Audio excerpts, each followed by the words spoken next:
Bienvenue dans le monde spirituel.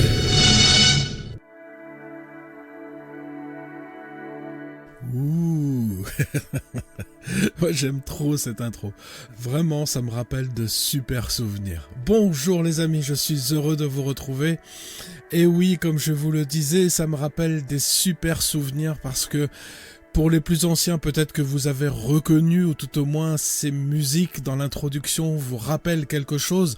Eh bien, j'ai pris deux musiques de générique. Une, c'est la 4e dimension, et l'autre, elle se trouve dans Les Envahisseurs. C'était des séries de science-fiction qui, dans les années 60-70, faisaient fureur. Et moi, j'aimais ça. Et j'ai toujours aimé la science-fiction, et aujourd'hui encore. Et c'est peut-être pour ça que j'ai une attirance pour ce monde spirituel. Parce qu'aussi, dans mon passé lointain, avant de connaître le Seigneur, eh bien, j'ai touché à l'occultisme et à la parapsychologie. Donc, j'avais déjà une petite connaissance avec ce monde spirituel. En tout cas, je savais qu'il existait quelque chose que l'on ne pouvait pas touché, mais qui était bien réel.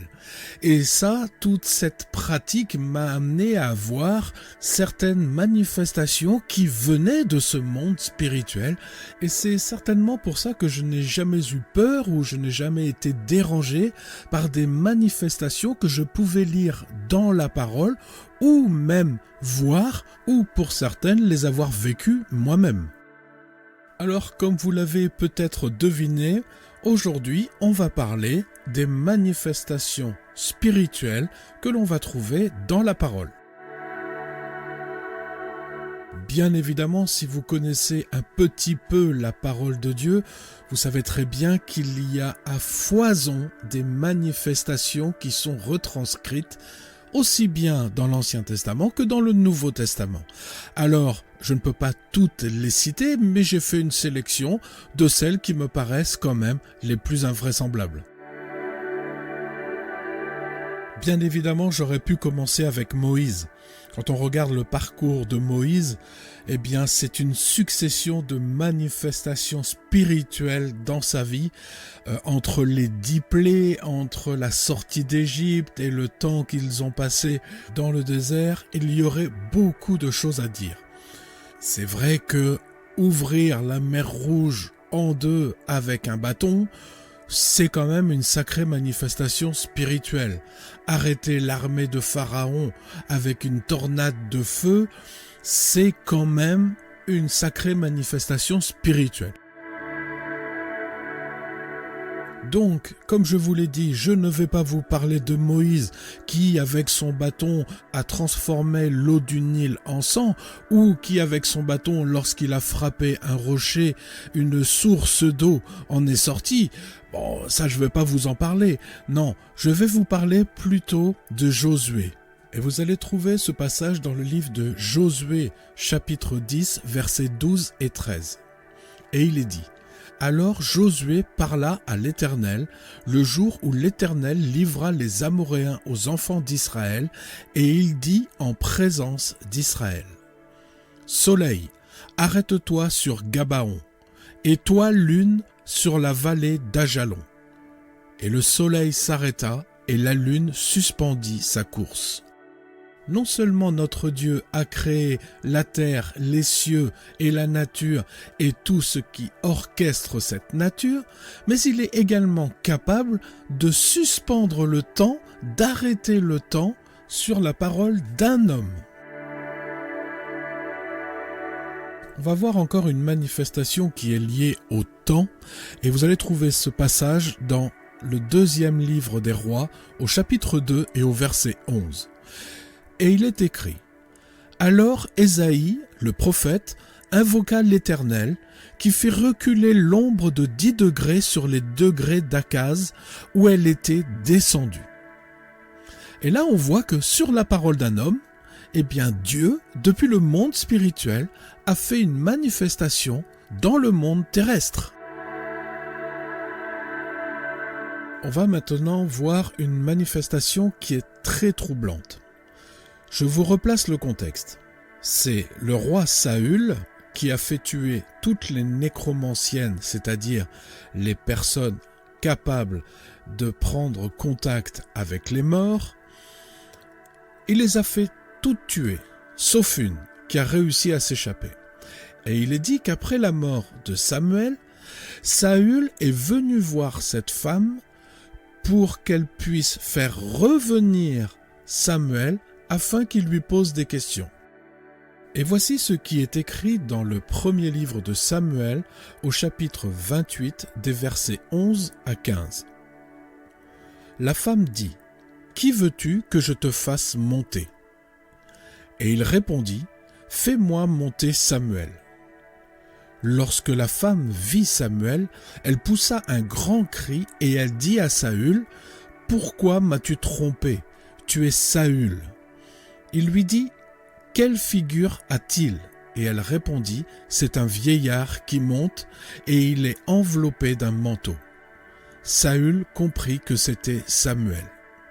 Et il s'inclina le visage contre terre et se prosterna.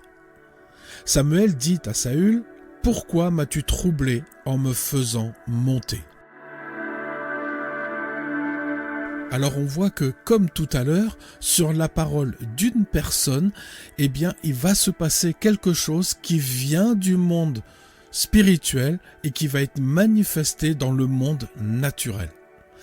Alors, je ne vais pas faire toute une étude sur ce sujet-là, mais j'aimerais vous rappeler quand même un passage de la parole qui est dans le Deutéronome 18, et Dieu dit de ne pas aller voir les personnes qui invoquent l'esprit des morts.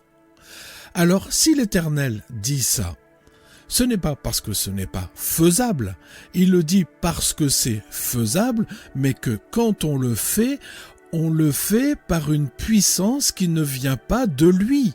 Donc, si elle ne vient pas de lui, et qu'il n'y a pas 36 sources, elle vient de la puissance de l'ennemi.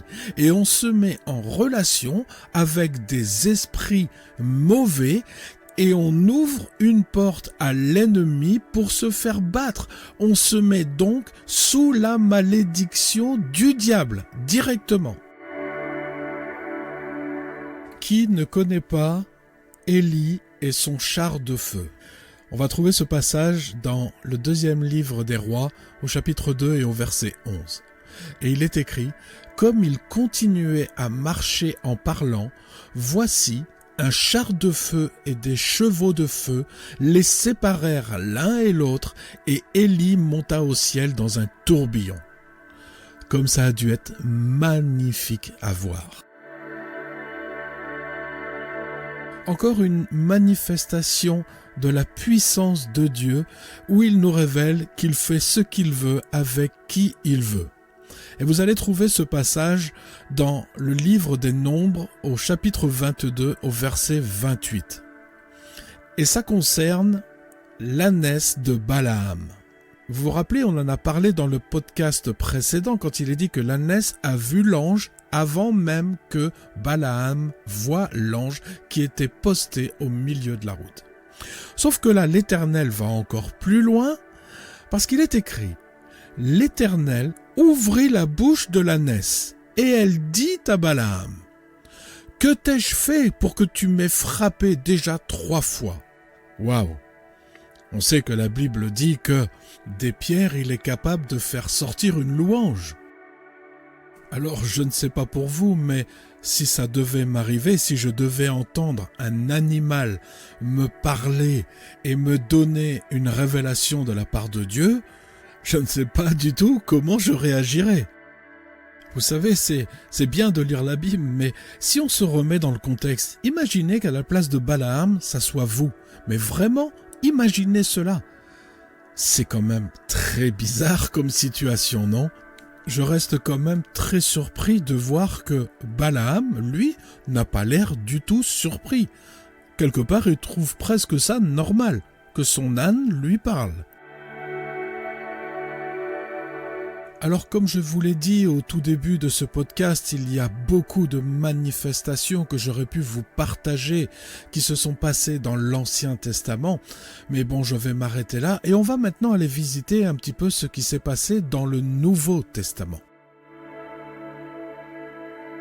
Et là aussi, dans le Nouveau Testament, il y a une grande quantité de manifestations du monde spirituel. On pourrait citer tout ce qu'a fait Jésus. Il a quand même marché sur l'eau. Il a nourri 5000 personnes en multipliant un peu de pain et des poissons. Et il a fait tellement de miracles, redonné la vue à des aveugles, ressuscité des morts. Si je devais prendre tous les exemples des manifestations que Jésus a fait, il faudrait que je vous récite quasiment les 4 évangiles.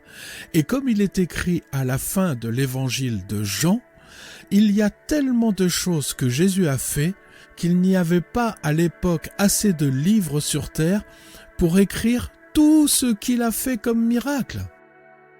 Alors les amis, si vous n'en voyez que peu, je crois qu'il est temps que vous demandiez au Saint-Esprit qu'il vous passe un collier sur les yeux pour que vous puissiez voir toutes ces manifestations qui sont citées dans les 4 évangiles. Alors on va aller faire un petit saut dans les actes et quand je dis un petit saut, vous allez comprendre ce que je veux dire.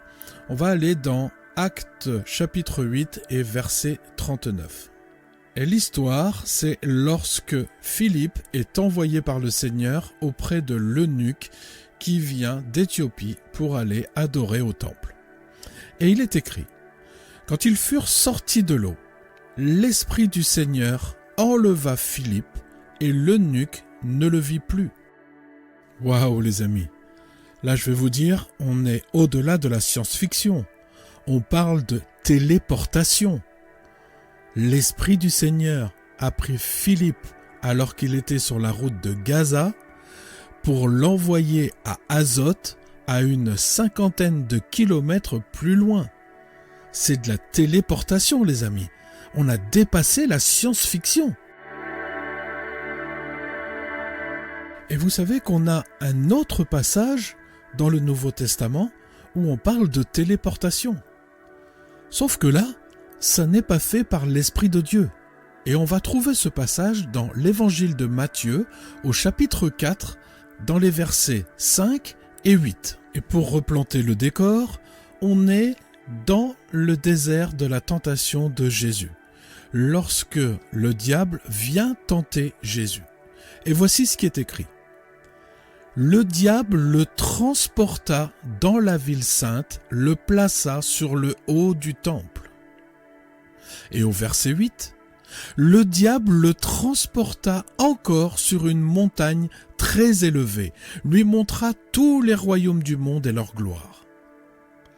Alors ne croyez pas les amis que tout ça c'est dans l'esprit, c'est bien réel, c'est bien écrit qu'il l'a transporté d'un lieu pour l'amener dans un autre.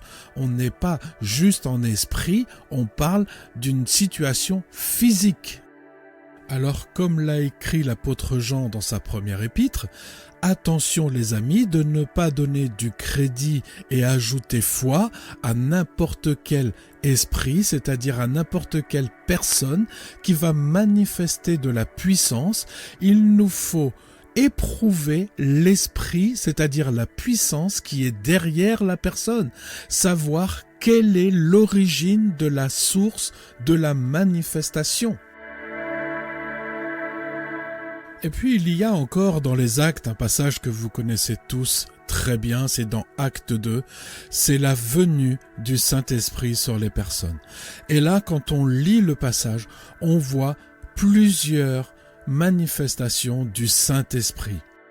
Alors rien que pour le plaisir, je vais vous lire tout ce passage que vous trouverez dans Acte 2, du verset 2 à 13. Alors ouvrez grand vos oreilles les amis. Il est écrit, « Tout à coup, il vint du ciel un bruit comme celui d'un vent impétueux, et il remplit toute la maison où ils étaient assis. Des langues semblables à des langues de feu leur apparurent, séparées les unes des autres, et se posèrent sur chacun d'eux. Et ils furent tous remplis du Saint-Esprit, et se mirent à parler en d'autres langues, selon que le Saint-Esprit leur donnait de s'exprimer. Or, il y avait en séjour à Jérusalem des Juifs, hommes pieux, de toutes les nations qui sont sous le ciel. Au bruit qui eut lieu, la multitude accourut. Elle fut confondue parce que chacun les entendait parler dans sa propre langue. Ils étaient tous dans l'étonnement et la surprise. Et ils se disaient les uns aux autres, « Voici ces gens qui parlent, ne sont-ils pas tous galiléens ? Et comment les entendons-nous dans notre propre langue, dans notre langue maternelle ? Parthes, Mèdes, Élamites, ceux qui habitent la Mésopotamie, la Judée, la Cappadoce, le Pont, l'Asie, la Phrygie, la Pamphylie, l'Égypte, le territoire de la Libye voisine de Cyrène, et ceux qui sont venus de Rome, juifs et prosélytes, crétois et arabes. Comment les entendons-nous parler dans nos langues des merveilles de Dieu ? Ils étaient tous dans l'étonnement, et ne sachant que penser, ils se disaient les uns aux autres, « Que veut dire ceci ?» Mais d'autres se moquaient et disaient « Ils sont pleins de vin doux ». Alors rien que dans ce passage, il y a beaucoup de manifestations différentes, les amis. Entre le bruit d'un vent impétueux, les flammes de feu qui se posent sur chacun, les différentes langues parlées naturellement par des gens qui ne connaissent pas ces langues, et le vin doux qui est cité à la fin. Toutes ces manifestations sont bien réelles, les amis.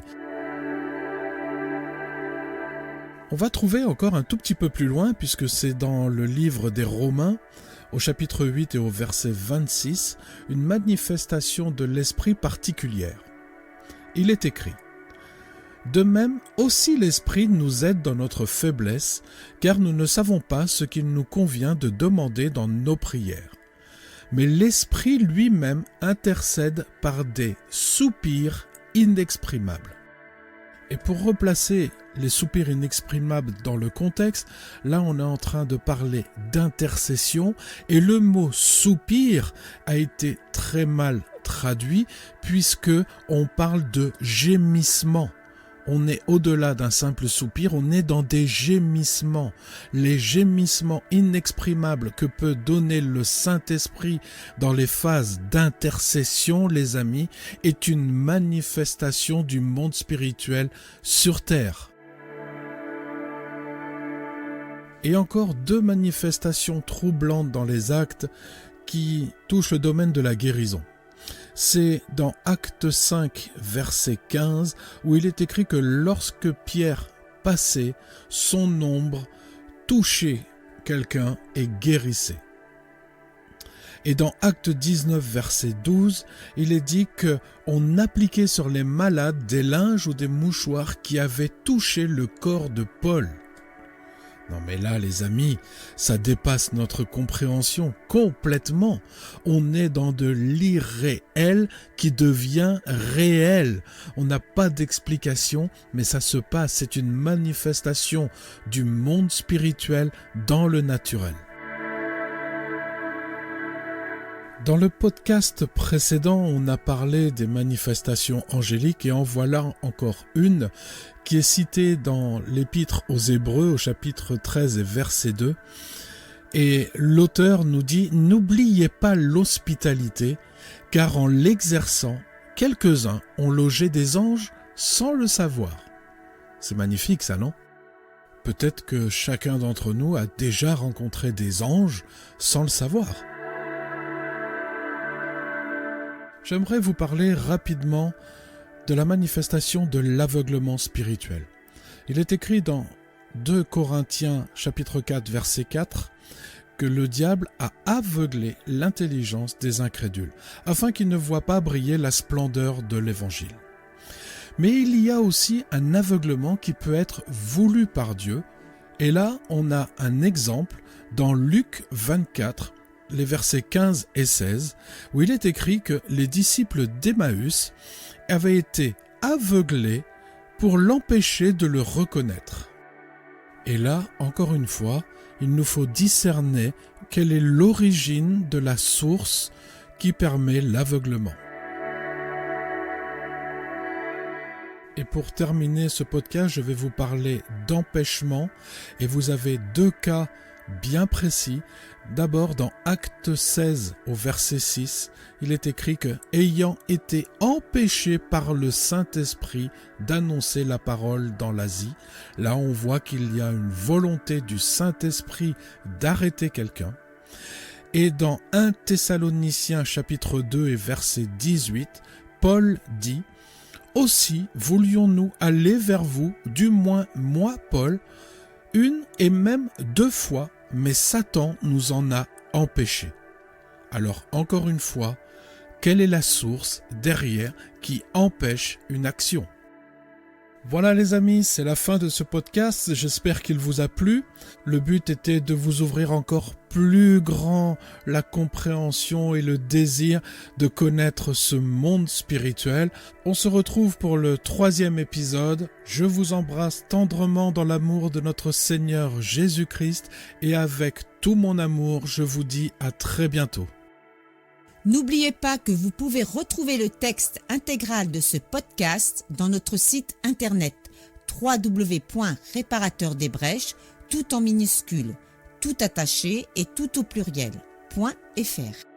Vous pouvez nous adresser vos questions à réparateurdesbrèches, tout en minuscules, tout attaché et tout au pluriel, @gmail.com.